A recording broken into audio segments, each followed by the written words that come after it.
Super prime time big breakings ఒకేసారి ఒకే ఫ్రేమ్లో 4 big breakings back to back చూసేద్దాము. ఫస్ట్ బ్రేకింగ్, లావణ్య మరోసారి ట్రాప్ చేసి ఇరికించిందంటున్నాడు Mastan Sai. Second breaking, Rangareddy collector ఎదుట మోహన్ బాబు, మంచు మనోజ్ల విచారణ ముగిసింది. థర్డ్ బ్రేకింగ్, రైల్వే బడ్జెట్లో తెలుగు రాష్ట్రాలకు నిధుల కేటాయింపుపై కేంద్ర మంత్రి ఒక స్పష్టతనిచ్చారు. ఫోర్త్ బ్రేకింగ్, ఢిల్లీ అసెంబ్లీ ఎన్నికల ప్రచారం ముగిసింది. ఎల్లుండి పోలింగ్, 8న రిజల్ట్స్ రాబోతున్నాయి. కొంచెం డీటెయిల్గా చూద్దాం. ఫస్ట్ బ్రేకింగ్, లావణ్య నాపై తప్పుడు ఆరోపణలు చేస్తోంది అంటున్నాడు మస్తాన్ సాయి. మరోసారి టార్గెట్ చేసి నన్ను ఇరికించింది అంటున్నాడు మస్తాన్ సాయి. బెదిరింపు కాల్స్ ఆధారాలు కావాలంటే ఇస్తాను అంటున్నాడు Mastan Sai.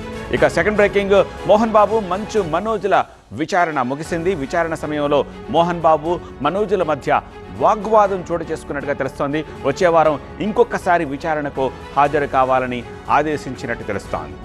Third breaking, railway బడ్జెట్లో తెలుగు రాష్ట్రాలకు కేటాయింపులకు సంబంధించి ఒక క్లారిటీ ఇచ్చారు. ఏపీకి 9,417 కోట్లు, తెలంగాణకు 5,337 కోట్లు ఈ కేటాయింపుల్లో ఉన్నాయి అన్నారు రైల్వే శాఖ మంత్రి అశ్విని వైష్ణవ్. త్వరలో భారత్లో 100 అమృత్ భారత్ రైళ్లు అందుబాటులోకి రాబోతున్నాయన్నారు.